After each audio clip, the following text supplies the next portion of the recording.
Estamos de volta com o Band Entrevista. Hoje nós temos o prefeito de Maringá, Silvio Barros, e todos os sábados, no finalzinho de tarde, começo de noite, você acompanha conosco aqui, sempre uma entrevista importante, uma personalidade, gente que forma a nossa cidade, a nossa região. Hoje, o prefeito Silvio Barros, eu deixei para ele no bloco passado uma pergunta. Com o governo Dilma, a capacidade de atração de investimentos do governo federal continua sim, prefeito? Tem alguns componentes nesse processo. Eu quero acreditar que sim, até porque boa parte do conceito que foi implementado no governo Lula veio da cabeça da atual presidente do país, Dilma. Então, eu imagino que isso deve ter continuidade. O que eu quero dizer com isso? O governo federal sempre colocou, seja o presidente Lula como a presidenta Dilma, sempre colocaram o seguinte: havendo bons projetos, não faltará recurso. Então, o importante é que hajam bons projetos. E Maringá teve a oportunidade de apresentar muitos bons projetos para o governo federal. Além disso, nós executamos os projetos, porque tem muito dinheiro do governo federal que vai para alguns municípios e eles não viram. Quer dizer, o dinheiro vai, começa e tal, mas não termina. Aqui não. Aqui o dinheiro que veio, ele efetivamente está sendo aplicado, foi aplicado e será aplicado de maneira clara, transparente, para que as pessoas possam se beneficiar desses investimentos. Então, temos bons projetos, temos a condição de fazer com que esses projetos sejam efetivamente implantados, temos a contrapartida para oferecer. Tem muito município que hoje está numa situação tão periclitante, tão difícil, que ele não consegue oferecer a contrapartida. O governo federal não dá tudo. Dá 80%, você tem que ter 20% para dar de contrapartida. Uma obra grande, como a Vila Olímpica, por exemplo, são 5 milhões. Se a prefeitura não tem 5 milhões de fonte mil livre para poder colocar de contrapartida, então ela não pega os 20. Na obra, por exemplo, do rebaixamento da linha férrea, a contrapartida foi muito maior, a 20 milhões de reais. Se você não tem os 20, você não pega os 70 da obra. Então, isto é necessário que o município tenha, Maringá tem. Além disso, Maringá a cidade precisa estar com as suas certidões em dia. E nós temos mantido rigorosamente a nossa cidade em condições de receber recursos. Então, esses elementos fazem com que a cidade possa fazer o que nós fizemos. Mas é muito importante a participação parlamentar. E nós tivemos uma atuação muito forte no governo passado na captação e na atração desses recursos. Felizmente, o Ricardo não está mais em Brasília, mas a Cida está. E continua atuando da mesma maneira. Temos lá agora o deputado Edmar, temos o deputado Nishimori, que vão estar nos ajudando no sentido de fazer com que esses recursos cheguem até Maringá. Mas então, não são da base, né? Mas olha, Edmar, né? Nesse ponto eu não estou preocupado com isso, porque quando que o Odílio Balbinotti foi da minha base? Ao contrário, existia um conflito permanente e constante. No entanto, o Odílio me ajudou muito. Trouxe recursos para Maringá e em várias ocasiões eu pedi a ele algumas emendas e ele prontamente atendeu. Então não é uma questão de ser da base ou não ser da base, é uma questão de ser de Maringá. Quando eles foram eleitos, os deputados não foram eleitos porque eram ou porque não eram da base, porque a população confiou a eles um mandato e eu tenho certeza que eles vão retribuir ao município, ao cidadão, com esse mandato, aquilo que é necessário. E da nossa parte, sempre haverá o crédito. Nunca deixei de dar crédito para o NUVR, por exemplo, nas verbas que ele conseguiu para Maringá. Conseguiu bastante, prefeito? Hein? Ele conseguiu bastante? Conseguiu algumas coisas, na posição que ele estava, inclusive como secretário, em algumas ocasiões a atuação dele foi estratégica. Então, eu tive a condição de solicitar e em algumas ocasiões ele também ofereceu. Disse, olha, eu tenho isso aqui, você aceita? Nunca deixei de aceitar, aceitei todas. E o crédito a gente tem que dar para quem tem crédito, dai a César o que é de César, foi isso que Jesus ensinou. Pois é, o senhor falou aí da oposição, né, do deputado NUVR. O senhor tem na Câmara de Maringá aí 3 vereadores que foram eleitos pela oposição, o bloco maioral foi eleito pela situação, teve uma vereadora que migrou para a oposição, sendo da base que compôs, né, a sua eleição, mas é uma oposição curta, né? São 4 vereadores para 15, para 11 do outro lado, né? Onde que está a sua oposição, prefeito? O senhor está com uma aprovação extraordinária e muitas coisas têm chegado até a população de maneira negativa para o seu governo, como no caso que nós falamos agora aí das casas geminadas. Isso foi construído muito bem construído pela oposição. Mas onde que está a sua oposição, prefeito? Olha, Milton, algumas posições são claras e elas são legítimas. E essas você já identificou. São aqueles que concorrem conosco, são nossos adversários, sempre foram, vão continuar sendo, mas são oposição identificada e legítima.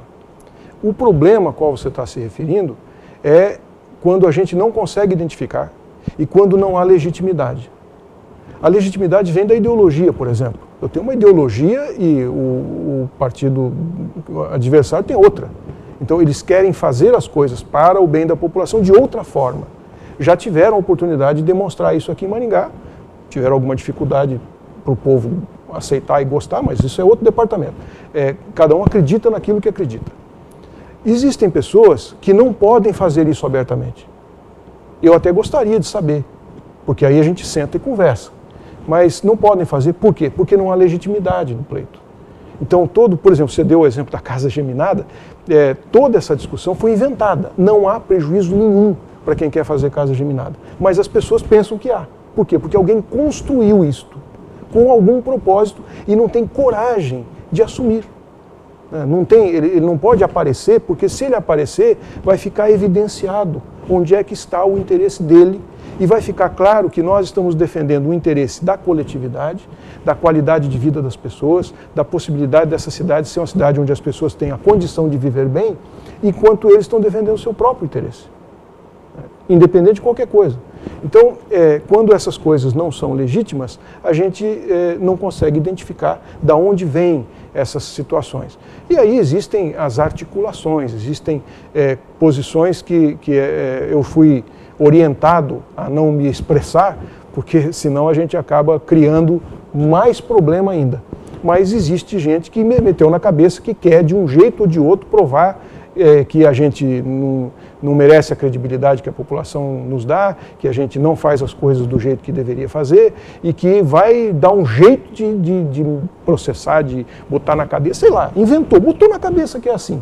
E fica inventando acusações falsas, fica inventando provas que não existem, ficam abrindo processos que não dão em nada, depois são arquivados, e aí, quando a gente pede uma cópia de um processo arquivado, se nega a deixar a gente ver, porque a gente vai descobrir que foi tudo armado. É claro, a hora que eu tiver acesso ao processo que foi arquivado, não conseguiu provar nada, mas aí o estrago já está feito, já foi na imprensa, já saiu na televisão e tal. Então, essas coisas acontecem. Eu não sei te dizer exatamente onde é que está focado isso, mas essas oposições não são legítimas, então não me preocupo. O nosso trabalho aqui é trabalhar para a população, é ser legítimo naquilo que eu fui eleito para fazer, atender às necessidades e transformar Maringá numa cidade cada vez melhor, e é isso que nós vamos continuar fazendo, com coragem, com determinação, com boa vontade e contando com a confiança de todos vocês. Prefeito, a gente não pode deixar o programa, uma entrevista tão longa, acabar sem perguntar sobre política. O ano que vem é um ano eleitoral, o senhor encerra o seu mandato, não pode ser candidato, então a primeira pergunta é: quem é o candidato da administração a prefeito no próximo ano? Olha, eu já falei, não tem nenhum problema de voltar a repetir isso aqui para você. Nós tivemos 8 anos, ou vamos completar, se Deus quiser, 8 anos à frente da prefeitura, e durante esses 8 anos eu tive como parceiro o Carlos Roberto Pupim, que foi meu vice-prefeito. Em política, nessas questões, o vice sempre é o candidato que tem a precedência. Quer dizer, se o vice disser que ele quer ser candidato, ele tem o direito de dar continuidade. E é muito bom para a população isto, porque nestes casos, a descontinuidade até de troca de equipe, de concepção, de entender o que o outro estava fazendo, por que estava fazendo, isso tudo fica resolvido. A administração continua, não há aquela interrupção, não vou pagar nada porque eu não sei se isso aqui está certo, né? Quer dizer, como estava sentado lá, acompanhou o processo, teve acesso a tudo, então sabe o que está acontecendo. E aí há uma vantagem importante para o cidadão, para a comunidade, na continuidade do processo. Então, a precedência na candidatura à minha sucessão é do Carlos Roberto Pupim, o nosso candidato a vice, e é isso que nós estamos trabalhando para que haja a continuidade, para que a população de Maringá, que tem aprovado o estilo de administração, vou dizer que não é aprovar o Silvio Barros, é aprovar um estilo de administração que dá resultado. E a população deseja continuar com esse estilo, então nós gostaríamos de dar essa sequência e nada mais justo do que o vice-prefeito dar sequência nesse processo. Mas ele ainda não disse que quer, né? Isso é uma coisa lógica, é ele que tem que responder, mas até agora não disse que quer. Prefeito, depois de encerrado o seu mandato, daqui a um ano e 45 dias, o que o senhor pretende fazer? O meu sonho pessoal, né? Nem sempre o sonho da gente é viável, mas o meu sonho era consolidar toda a experiência que nós tivemos nesse processo de gestão pública, conhecer alguns lugares onde problemas que eu não consegui resolver aqui foram resolvidos, para entender a base jurídica, para entender as consequências positivas ou até negativas de coisas que a gente gostaria de fazer, e manualizar isto, fazer um manual do gestor público. Porque eu tive o privilégio de poder viajar pelo mundo todo, tive o privilégio de poder trabalhar com governos estadual, federal, antes de ser prefeito, tive o privilégio de ter um pai que foi prefeito, um irmão que foi prefeito, mas muitos prefeitos, muitos gestores nesse país nunca tiveram oportunidade nenhuma dessas, mas enfrentam as mesmas responsabilidades que eu tenho que enfrentar e tem que dar à população a mesma resposta. Eu gostaria de poder ajudar essas pessoas, porque ajudando esses gestores, estaria ajudando as comunidades deles. Eu gostaria de fazer um trabalho durante pelo menos um ano sabático, digamos assim, conhecer experiências desse tipo no Brasil e em outros lugares do mundo e transformar isso num manual de gestão pública que pudesse ser útil para cidadãos que dedicaram a sua vida, como eu dediquei, a servir a sua comunidade e que gostariam de produzir o maior resultado e o melhor resultado possível para quem confiou nele. Esse seria o meu sonho pessoal para o primeiro ano depois da minha gestão. E se por acaso vier a ser deputado, então eu já teria uma coleção enorme de projetos de lei que deveriam ser implantados para que os prefeitos pudessem ter esses problemas resolvidos. Se vier a ser deputado, quer dizer que o senhor pensa uma candidatura a deputado no futuro? Eu sou muito sincero e vou ser franco com você e todo mundo que está me ouvindo, como sempre fui. Eu não cheguei na prefeitura sozinho, não fiz essa administração sozinho, precisei de um partido, de um conjunto de partidos para fazer o que nós fizemos. Se nós temos um crédito, um patrimônio eleitoral, ele não foi conquistado só por mim. Se o meu partido, se o conjunto de partidos precisar da gente para continuar a implementar um projeto político da qualidade que nós fizemos aqui, eu não posso me negar, porque seria absolutamente incoerente da minha parte, não seria moral se eu dissesse, não, eu não quero mais mexer com política, agora estou fora e esse patrimônio então é desperdiçado. Eu não consegui esse patrimônio sozinho, ele não me pertence, ele pertence a um grupo de pessoas que acredita que é possível fazer por Maringá, pelo Paraná e pelo Brasil o que nós fizemos aqui nos últimos 7 anos. Esse foi Silvio Barros, prefeito de Maringá. No próximo final de semana, o Band Entrevista traz mais uma personalidade para você. O convite para que você nos acompanhe todo finalzinho de tarde, começo de noite, dos sábados, aqui pela TV Maringá. Um abraço, até lá.